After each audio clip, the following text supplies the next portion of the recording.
So how are you showing up your best self? And I'm not going to sit here and say that this is a day-to-day thing for me. Like I have crappy days, we all especially do. when I've this past year, I've gone through a lot of change. And I think then you go back to the tools. And if you don't have tools in your toolbox to help you, well, it's going to be a lot harder to be resilient in those times.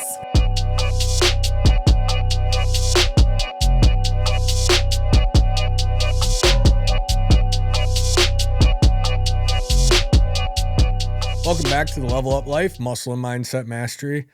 I'm your host, Adam. We have a special guest here today, special because there are two podcasts I was on in my journey, and she was the second podcast that she invited me onto her show. It's Lisa Tarkington. Welcome. Thank you, Adam. I'm excited to be on here. I've been seeing your videos and love the background and love what you stand for. So thanks for having me. Thank you for coming on. Of course.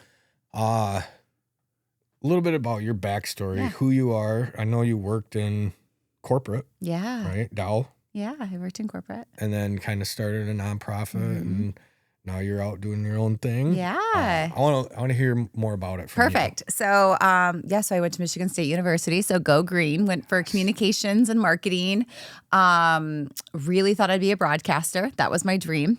And then God had other plans. And so I went to college, found a community relations job that I fell in love with. Noticed that was in corporate world. I was like, okay, I've never thought about corporate. I'm going to try this out.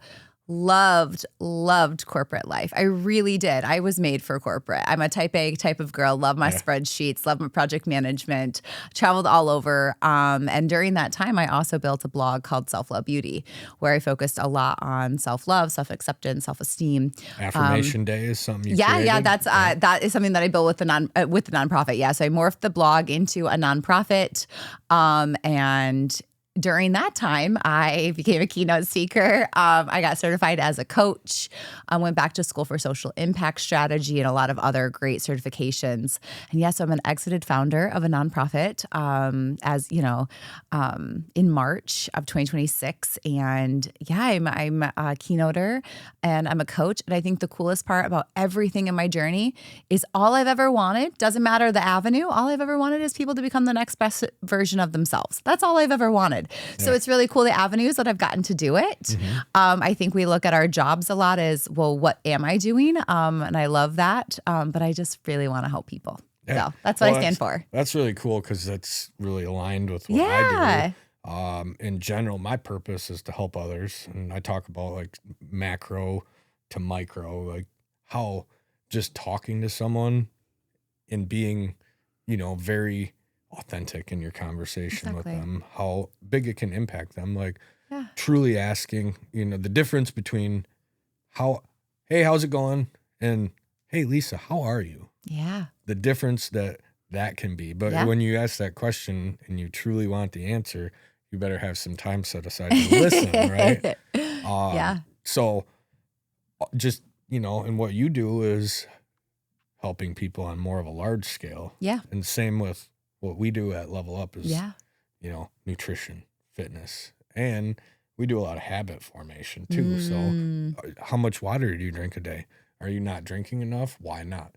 What can we do to help you drink more water? Let's set a reminder in your calendar. Let's do this, so try and help people create healthy habits. So and they're so needed. I'm literally on, we're doing, my family right now, we're Catholic, so we're doing our Lenten 40 days. What are we giving up? And I actually not giving up. I'm adding, and I'm doing a habit tracker every day where I bought one off of Amazon, and it's been so funny. One of them is literally workout every morning. And I was just telling someone, I think habit trackers are really great data to notice, are you actually doing it? So I'm doing everything but that. I mean, I work out every day. I just realized that was what I aspired. I don't like to work out in the morning. I like my sleep before my son gets up. So it was such a great data point for me to notice, that's actually not a habit I want to create. But you don't know until you were like, I want to do this. And then you're like, actually, I don't. I want to do it in the afternoon or at night. And so I love habits. I love also trying new habits and then having that data for your information. It's super cool. I think that's why a lot of people, are you familiar with 75 Hard? Yeah. Oh, yes. I think that's why a lot of people have so much success with that as they're going through it, is because it pushes them out. The comfort zone gets them into creating new habits for at least, because I've always heard 21 days makes a habit, 90 days makes a lifestyle, right? Yeah. So and the new research, it's not 21 days anymore. It's 60.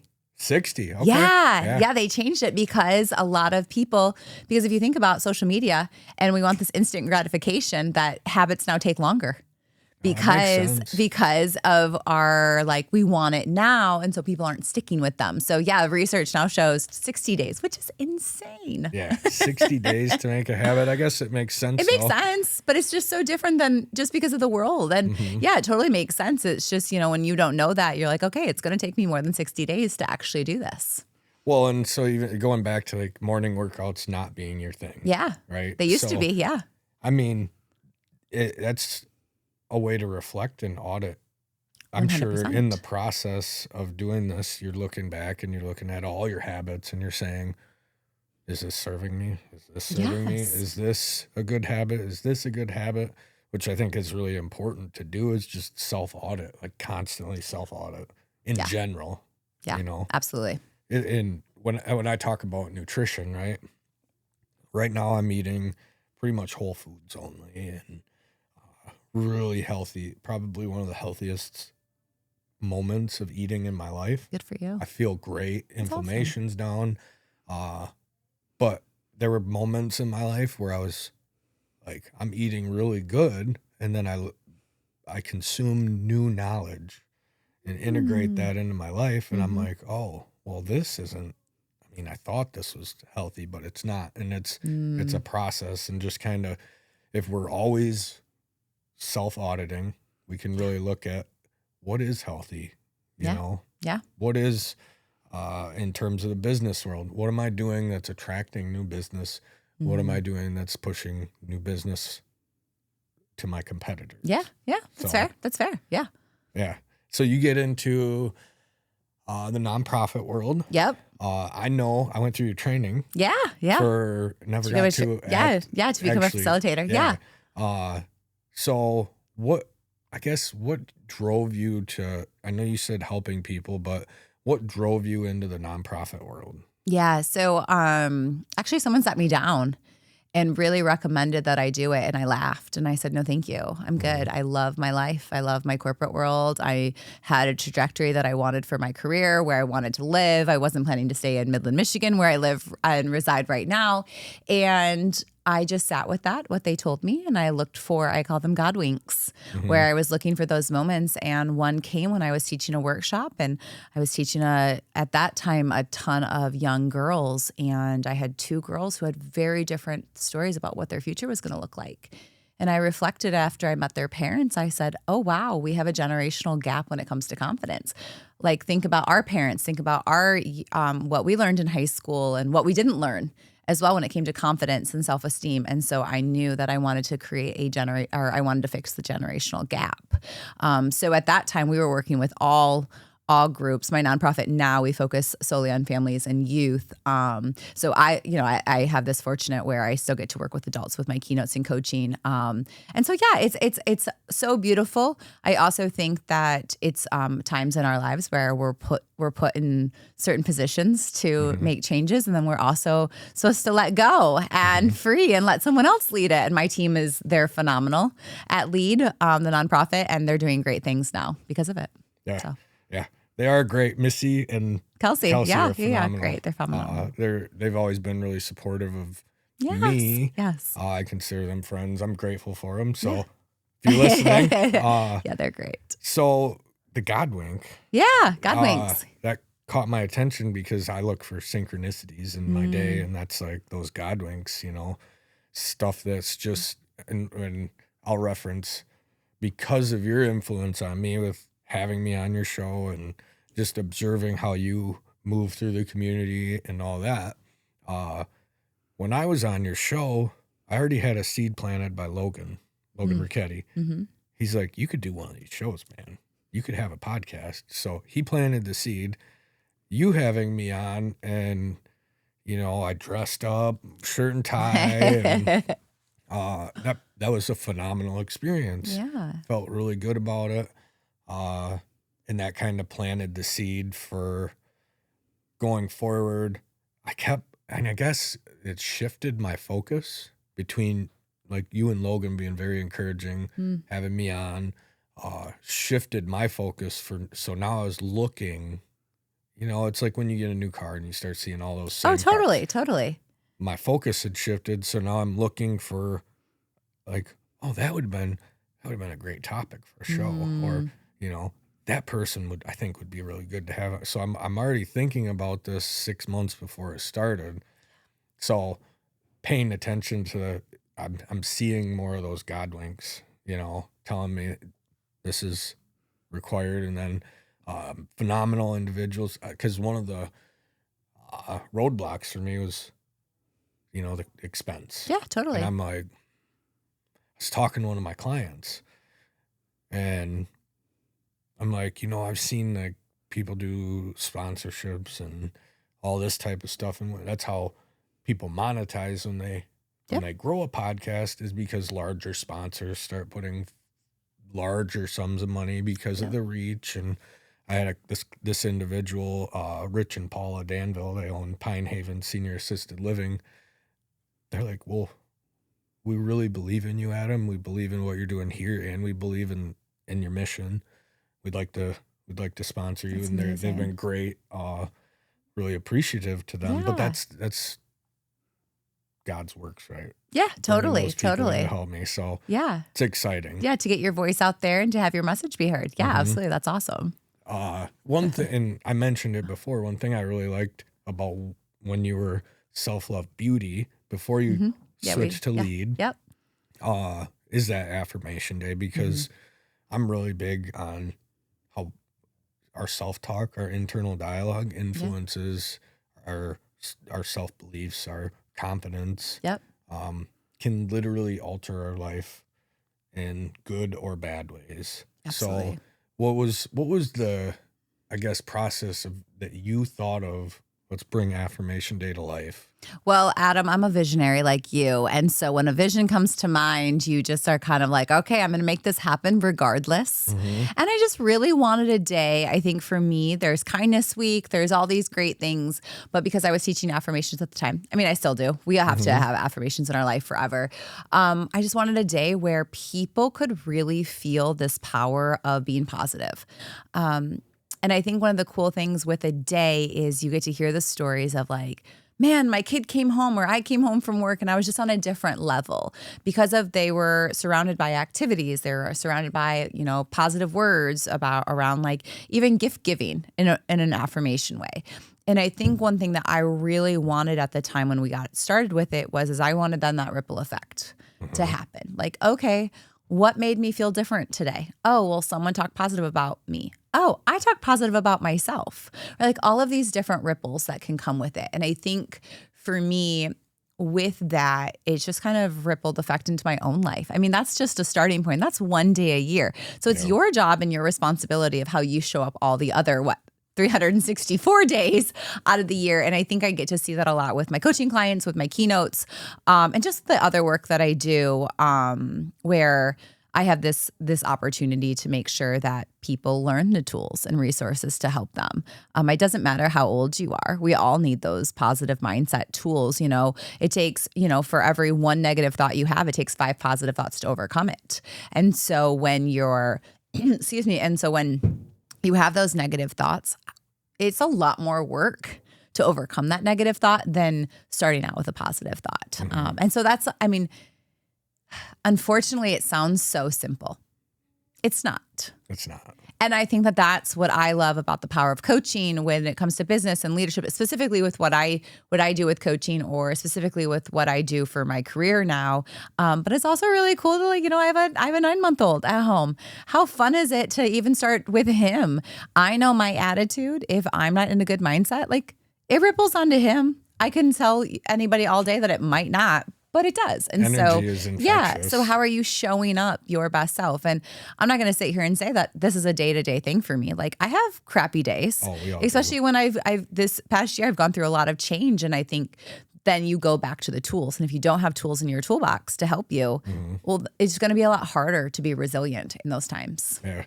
So I've had clients who are, they're overweight and they're their goal is to lose weight and their self-talk is, well, I'm just fat. Yeah. I'm ugly. The negative thoughts. The list that people go through, and hey, self-talk, stop. You can't talk like that. It's not going to do you any good to getting to your goals, right? So there's some things that match with what you were doing, and that's why I think it really stuck out to me. Yeah. Was I'd tell clients, get stack of yellow sticky notes, write something positive on it, stick it on your bathroom mirror. Write something positive on it, stick it on your refrigerator. Write something positive on it, stick it on your bedroom wall. Like, spread these out around your house. You're constantly, having this right in your face. That, because it's a habit, like we were discussing before. You have to really, really be conscious of what does my dialogue look like today. Yeah. Honest self-reflection. Like we were discussing before we went live with just this podcast, I go through moments where I'm like, and this is just with the podcast, not anything else. Yeah, because it's in other stuff, but what I'm referencing is just the podcast. So I go through moments where I'm like, this is awesome. I'm really good at this. And then I'll see a clip where, I'm talking and I pause and I'm thinking, and then the clip comes out and I'm like, oh man, I sound like my brain stalled or something. So I start picking myself apart, and it's easy to get caught up in that spiral downward where I've been sitting there where I literally think to myself, why am I doing this? Like, who am I to have a podcast? What do I bring to the table? And then I get the message from an external source who has some sort of positive reinforcement that lifts me back up out of that. Sometimes it's just like, being overcritical at them. Absolutely. Well, and I think you brought up like the internal dialogue. How great is it sometimes, and people don't want to admit it, but some people, we need the external validation. I teach internal all day, but man, when you get the clap, sometimes you need them. You need your roses. You deserve the roses just as much as you give the roses out. Yeah. And I think that that's really hard for people to take in. It's like, no, I can get the roses too. That's totally fine. I think you also brought up, when you brought up the internal dialogue, a couple of references that really came to my mind when you were talking about that is, it's not just the internal, it's what we scroll on. What we consume. I had someone recently tell me, and I really appreciated it. And she's just like, I don't actually follow anybody else in my field. She said, because then I was comparing my field to theirs. And she said, I love my friends in the same field as me, but that doesn't mean that I can't cheer them on in different ways. I don't have to scroll and watch everything because I was comparing myself. Fair. Like, that is her decision. How many times do we follow people because we feel like, oh, we should, but then we just feel like crap afterwards? And not that they're trying to make us feel like crap. It's just that internal thing. I also think it's who you surround yourself with. How many of us have probably been around someone who hasn't made us feel great? Not, again, that doesn't make them a bad person. Sometimes it's just how we take things that they say, or we perceive, or the assumptions that we're making. And so I don't even think it's anymore just around positive self-talk. I think it's, what are you surrounding yourself with? I'm blessed. I have an amazing, incredible husband who has this great mindset. And I think about that, and man, if he didn't, that'd be really tough. To be around someone that didn't have that mindset all day long. And so it's just, I know that, I'm very big on you as an internal person, but it's also like full story, like, who are you as a person, and what's your, who do you surround yourself with? Now let's take a moment to thank our sponsors, Pine Haven Assisted Living. At Pine Haven Assisted Living, they believe in making every resident feel at home. Nestled in the peaceful countryside of Hemlock, Michigan, they offer compassionate care in a family-like environment where residents can enjoy independence with the support they need. Registered nurse-owned and operated, their team provides personalized care, home-cooked meals, and a range of activities to ensure your loved ones continue to live a fulfilling life. They also have alpacas and llamas on site to enrich the lives of their residents. Experience the warmth and comfort of Pine Haven. Call them today at 989-295-6632. That's 989 295-6632, or you can visit them on their website at pinehavenassistedliving.com. That's pinehavenassistedliving.com for more information. Now, back to the Level Up Life. One of my favorite quotes out there is Jim Rohn. You are the average of the 5 people you surround yourself with. But also, I think it's important to consciously cultivate who are those people around you, because it's not just like, you don't want, like Woz would call them homers, you know, like, and that's a good, it's a good word for it. Just people who are going to be like, you're doing great, Adam, you're doing great. That's not going to help me. I need people that are going to be honest with me and be like, hey, I think you can improve in this area. So it's on us to select those people. And just like you were mentioning, shifting gears now to what we consume, I literally this morning posted about how important it is with nutrition to fuel our bodies for whatever we're doing, performance, weight loss, muscle gain, whatever it is. You can get really precise with how you fuel your body, but it's the same thing as our minds, where we do have a mental health diet, right? We can, I think of the people, like, I personally stay away from politics just because it doesn't serve me. That's fair. It doesn't serve me anything good in my life. So like, I think of the people that, you know, watch CNN, Fox News, whatever it is, MSNBC, they watch this nonstop. They're in a constant state of, maybe they're upset, or maybe they don't agree with something, and it's just like, you're caught in this cycle that's going to create anxiety. It's going to create, depression. It's going to create these negative mental health cycles that, I mean, it's not going to serve us in any way positive. Yeah. Which that's another topic to get into. A whole nother day is like how our news stations operate. Imagine in a world there, the news actually was like, today, 12 kittens were adopted from the Humane Society, and 6 dogs, and, you know, they talked about all the good stuff where the focus was on the positive stuff. And it kind of aligns with what we're talking about with our self-talk, like what we're feeding ourselves. Yep, exactly. But that'd be amazing, wouldn't it? Dream world. Yes. Utopia. Yes. So, affirmation day is great. Thank you for setting that up. I remember a client gave me a card that said, I can't even remember what it said. And I just remember what I felt like when she gave me this card. I was like, you know, a little goosebumps, and this is cool. Yeah, it was a great event. Yeah. And it's still going on. No. We actually, we sunsetted it. Yeah. So again, like, that's the, you know, the nonprofit is transforming and changing. And so proud of the team that's leading those efforts now. So it's pretty cool. My buddy, late friend, Eddie McGee, I have his name tattooed right here. He was always the guy, right? No matter where you were, he would make it awkward. He would come up and he would compliment someone. I love that. Bring positivity to their life. Yeah. One time that stuck out, we were at the gym. He was my workout buddy. And he went up to this gentleman who was in the middle of a set, and he stood there, made it awkward, was like, signaling him to take out his earbuds.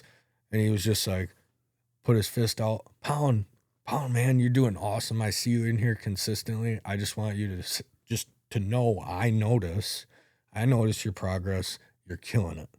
And that was it. That's amazing. That's awesome. We used to say, embrace your inner Eddie. It's kind of the same thing. Like, Eddie, you still should say that. Yeah. That's awesome. I love that. Eddie was a good man. And I think it's just highlights how impactful a simple compliment can be. Mm-hmm. A simple, like here, we'll exchange. Lisa, I think your work in the community is phenomenal. I think you inspire a lot of women in the community, probably outside of the region.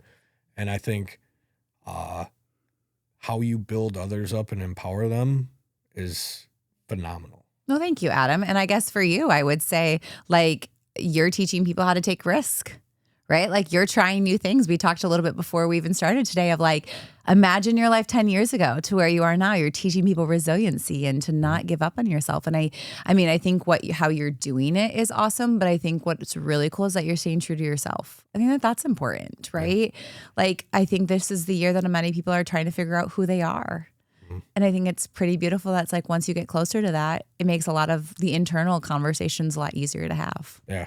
When you can live authentically out in the open. And I credit a lot of Midland community that, have known from a couple clients in the beginning to then I started sharing my story even more. Yeah. And then the local law enforcement, the judges, that's just awesome. The community as a whole has embraced me for who I am, which has allowed me to be even more vulnerable and feel a little bit more comfortable taking these risks. Yeah. So I guess the question would be is, what if people don't feel that way? What if people don't feel like they can be themselves? Like, how do you think that you found that group of people? Because I think a lot of people still don't feel like they can be themselves. I think that they can. I think that that's just a unfounded thought. And it can be like, I think of when I was unsure of myself and I lacked that confidence in the very beginning, and those few people that were supportive, that they built me up and they empowered me. So I think it's start small. That's fair. Yeah. With your safe circle. Love and that. work out. Love that. Because if you can build some, momentum, sharing and being vulnerable, then now when, I get trolled on YouTube or whatever for been called names, this guy can't even talk, people have trolled me for my looks. Oh, he shops in the kids section, Wow. So those things don't even bother me. I actually laugh at them because I go to empathy. What is this person so miserable that they're going to just start chopping random people down on different media sources? Like, I just don't imagine a world where I would go on and start typing insults to random people. How would that ripple out into their life, right? Yeah. Or you don't want that back in your life too, right? You don't want that boomerang effect. Yeah, it comes right back. Exactly. Yeah. So I usually try and compliment those people and empower them. Cool. Love that. Like the question, I tried to troll this guy and he's being nice to me now. So I want to get into your coaching. Yeah. Okay. And so first, let's get into the keynote. Yeah. What's it like to keynote speak? Well, I would say this, it's not for everybody. You have to really be okay with, you have to be okay with being in front of people. I think that's the first thing. It's my zone of genius. Mm-hmm. Like, it's my jam. I had a speaking coach. I've gone through programs. I think I've always just been a natural speaker my whole entire life. But I also believe that I wanted the tools in my toolbox to help me. So for me, I don't even know how to explain it besides like it's home. Mm-hmm. I was at a keynote just recently and I was telling my husband, I was like, it felt so good to be home today, because that is where I shine. And I think it's really cool when you can find what you're good at. I don't want to be good at everything. Right. So I know what I'm good at and I am fine-tuning it and I'm making it better. And then I know that when I need help with my finances, I'm calling my accountant, right? And I'm calling this person over here. Like, I'm not like, I know what I'm good at. So to answer your question, I would say like it feels great to be a keynote speaker, but I also know that that is something that I love to do. And it's not for everybody, and that's okay. But that's the point, is that I get to go on stage and I get to make an impact on people's lives and give them some whatever they take away at that moment, those nuggets, those motivational things. But I'm really big on tools too. I want people to walk away with tools and things that they're going to remember to implement into their life and remember from decades from now as well. Yeah. So when you speak and you walk, you're getting ready. And so and I ask from my perspective because I get this. Okay. Whenever I do a recording. Yeah. And I question, like, is this a good behavior because I enjoy, so I get a little bit of an adrenaline rush. Okay. Especially when I went on Logan's and like when I was fresh into being on a podcast and starting this. Yeah. And I still get it today. I get a little bit of an adrenaline rush before, and then, you know, I know anxious and excited are the same physiological response. So I go into it like, this is awesome. And then it's almost like a rush. Mm-hmm. So I feel like this maybe isn't my zone of genius, but I just really enjoy the process of getting behind the camera, getting on the mic, sharing ideas that could potentially create ripple effects. And I mean, right now it's hundreds, thousands of people's lives, but maybe millions one day. Yeah. Well, and I guess, like, who's to tell you that it's not your zone of genius? You're the only one that gets to decide that. Yeah, you know? True. Yeah. So I would say a lot of people, there are a lot of different zones, but, and I think every speaker is a little bit different. I think, you know, when you're starting out, and I didn't know what I was doing when I was 24 years old, when I started speaking on stages, how I feel then, how I feel now is 100% different. The terrifying feeling that I had at 24, I don't feel terrified anymore. But that adrenaline piece, I call it the post after keynote piece, where I'm like talking to my husband or talking to someone, and he's like, wow, you have this life to you. And I'm like, yeah, because I just did something that I love. But you can also check yourself at the door on things that drain you and notice, like, oh yeah, I don't feel that way. And so that's even how I know that these are my zones, because of the excitement that it brings to the table. So I think everybody's a little bit different, you know, heart-centered. Are you setting intentions beforehand? What does that look like? Some people love the adrenaline piece. Like, I think every keynoter is got their own thing of how they, you know, feel beforehand. But for me, it's Christmas Day. I think I just keynote so much that it's just like, I just love it. It's part of who I am, and it's part of my career. Yeah. But the biggest thing is like, to get to that stage, I had to do the work. You know, I wasn't just been like, hey, let's wake up one day and I was the best keynoter in the world. I still have a lot of things to work on and grow on. And I think that that's like what they say is like fixing your craft and getting better at it. Everybody's getting better at it. If you're a salesperson, marketing, HR, CEO, trainer, like, right? Like you're always getting better at your craft. And if you aren't, like, I hope that after today you do, because we're all tweaking and learning. And I don't know anybody that's ever said, you know what, like, I'm perfect. I no longer have to learn anything. And if I haven't met that person, so they must not be in my circle if they think that. So getting into that and talking about, did you ever go through a period where you got imposter syndrome? So I guess for me, imposter syndrome really comes in, not in keynoting, I wouldn't say, not in my zones of genius. I never got imposter syndrome. I think I got imposter syndrome when I started a nonprofit. I didn't know what the heck I was doing. That was not my zone of genius. Of course I had imposter syndrome. I'm sitting around a room with people that have been doing it for 30 years. I think, though, that, you know, super welcoming, some of them, you know, wanted me to figure it out on my own and didn't want to help me. And I think that it's in anything. Right. But I would say one thing I love about the keynote world is I was literally just on a call before I came here with 15 other keynoters. And all we wanted to do was help each other. You know, so I don't think I have the imposter syndrome, because because the community in the speaking world is so welcoming. And even I just had a keynoter she's freaking amazing. She is way like to the next level. And she called me last week to be like, hey, how are you? I've been thinking of you. I think it's because of the relationships that I've built and what I've done for myself there. So no, but I have had it elsewhere. And I think it's super normal to have that. I think it's just noticing it and reflecting on it and pushing through it. I mean, who doesn't even when I became a mom, I didn't know what I was doing. Right, right. It's super normal to have those things. Yeah. So I get that a little bit with the show here. Okay. Yeah. And, you know, I was great in high school speech class. Okay, I did really well. That's awesome. I'm very, you know, animated when I talk, which I can't remember right now what his name is. He's got YouTube. He's a speech coach. Oh, there's a few pretty good big ones. name, Asian gentleman. Okay. Got glasses. But I've been listening to podcasts of his because it's like, I want to get better at this.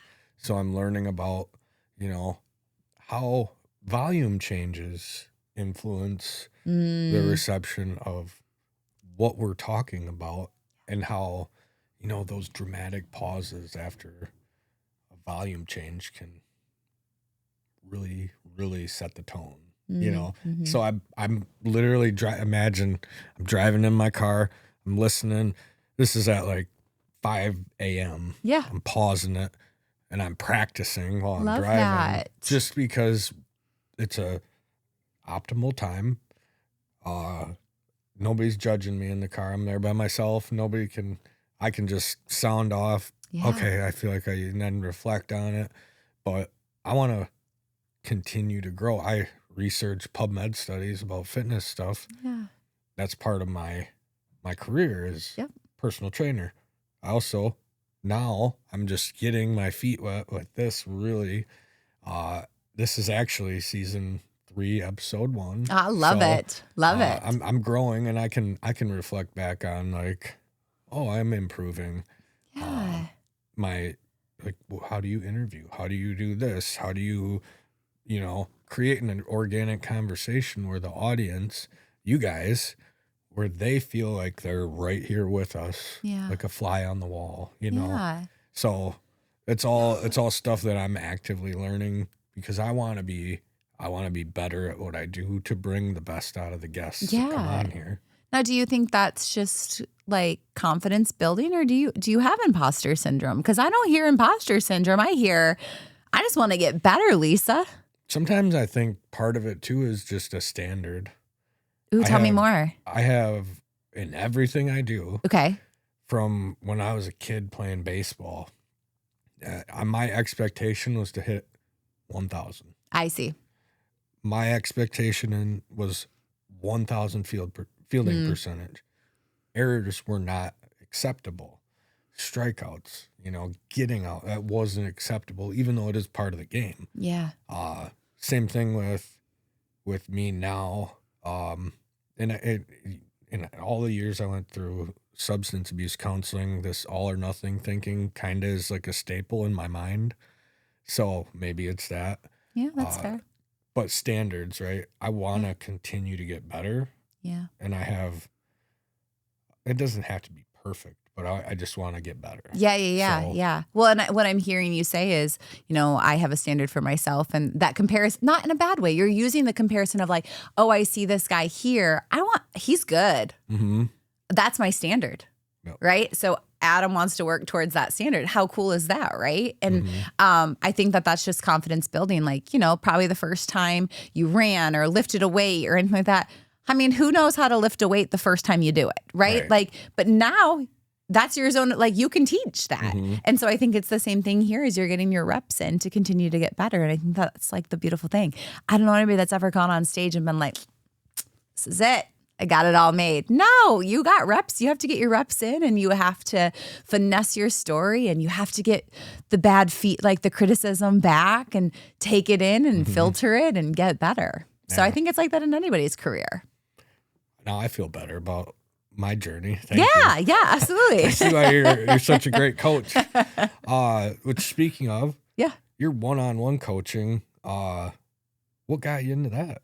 Yeah, that's a great question. When you have something on your heart, back to God winks, and you're like, it's just been sitting there. I was in my early 20s, and I was working in the corporate world, and I just felt like, and my whole life, I would say this, people always just came to me for things. And I wanted to guide them, not always provide advice, because coaching isn't always about advice. It's about like helping people find what's in them and bringing that out. Sometimes, you do consult and give advice as well. And I think for me, it just kept coming up of like, wow, you really helped me through this. You really helped me through this. And I'm like, cool, but I didn't want to just always be the advice giver. there, I knew that there was methodologies and things behind it. And so I really just kind of went down this path of understanding the methodology behind coaching. And I kid you not, like one of the hardest years of my life was the year that I became, started taking classes because I'm running a nonprofit. I think it was a couple years before I was getting married, and I was just kind of getting these like opportunities coming my way. And I had to go through a lot of schooling to do it. It wasn't during the week thing either. It was, starting on Thursday until Sunday for days on time. You're thrown into these opportunities where they're like, hey, Lisa, you coach. I had a coach in front of 20 other people that and talk about like growing your confidence. I had to, but back to your original question, I'm kind of giving like the process. For me, I think you just know when you're meant to be doing something. And for me, coaching is that for me. I love what I do, but I think the coolest part is it's not about me. It's about the person's journey and that self-reflection. I mean, I have a coach myself. I've had one for 10 years. I'm literally meeting with my coach tonight. I have a session with them. And I already was reflecting on this morning. I was like, oh, I need coaching on all these things. And I'm very excited to be coached. So I think it's really cool that, they say like therapists have therapists, counselors have coaching have coaching. And I think that's the beautiful thing.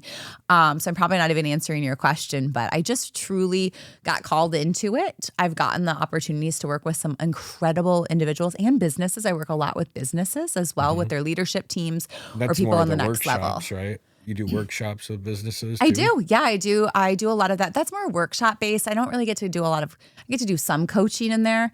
But the coaching that I do, so like a business might bring me in and have me do their whole leadership team. So I meet one-on-one with all their leadership members as well as their CEO. So I do that a lot with companies as well. Some people find me just on their own, but there are a lot of companies that bring me into, and either way, I get to, help them achieve the goals that they have set for themselves. Yeah. It makes me think of, myself.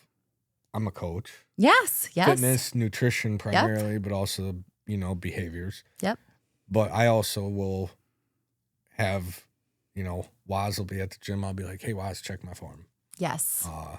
Or, I'll look at his form and we coach each other. So you saying coaches have coaches, therapists have therapists. Yeah. It's the same thing because in my situation, it's very physical. It's very, I can only see one angle and it's from my eyeballs. Yeah. Even if I'm trying to get like a side view of my squat and I look and then I'm out of position because I have to turn my head to see it. Yeah. So then that messes it. It creates a chain reaction in the body. And so I think that's why I think no matter who should have a coach, I think it teaches you perception. I think it teaches you like how to not make assumptions. Like a lot of my job is to not make assumptions before I go in to coach, which is difficult. I'm human. And I think it's really cool, like when you get to hear your own coach's story and notice, like for me, I'm a sort of associate certified coach. So I've gone through a lot to become the top ICF coaching.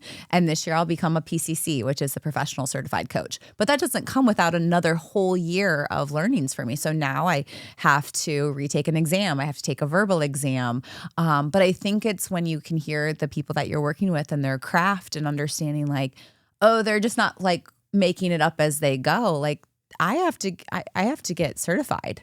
I have to get approved. There's a process. It's, I wasn't just wake up one day and it was all figured out. And I think that's beautiful. I think that's beautiful that, and I'm proud of that. As you can tell, I'm very proud that I worked so hard because I think then I want who's ever working with me to know, like, I'm not just here because I do want to be here, but I wanted to do the work so that I could provide you what you're looking for. Right. And I think it's the same thing for you. Be the best coach possible. Yeah. I wanna, going back to cultivating our social media feed. Yeah.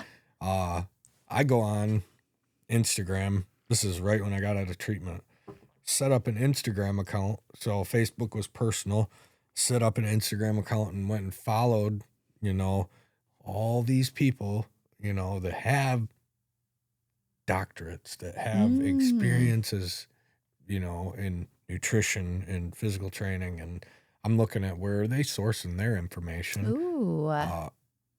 What are, what's the content they're putting out? So when I logged onto that specifically, it was just educational That's content. cool for you. Yeah, that's awesome. I've gotten a little bit away from that, but primarily that's what I have. Yeah. Well, you've expanded too. You're probably looking at business stuff and variety of other things. And that's kind of like we morph as humans. And I think that's beautiful. That's what part 2 coming up is going to be about is my struggle personally is I have, and I'm not unique in this way. This is any entrepreneur with a growing business. So what do? I have marketing, I have human resources, I have all of the departments I'm responsible for. When there's something that pops up, I have to dedicate time to it, which if I don't budget time specifically for like those surprises, then I'm cutting into my family time or my rec time or whatever it is. So I've had to learn how to really budget my time. Yeah, boundaries, everything. Oh yeah. So. Yeah, and I think the coolest part is when you have someone on the outside who's not your friend, who's not your family. Like, I mean, friend, you know what I mean? But like my coach is not my best friend. Literally, I kid you not, a couple weeks ago, I literally was sitting across from her on the Zoom and I had tears in my eyes. And she was like, man, I really like challenged you today. And I was like, but I needed that. And I needed it from someone who doesn't really like knows me from like as a coach level versus like my friend who's going to give me a hug or my family member who's like, did I hurt your feelings?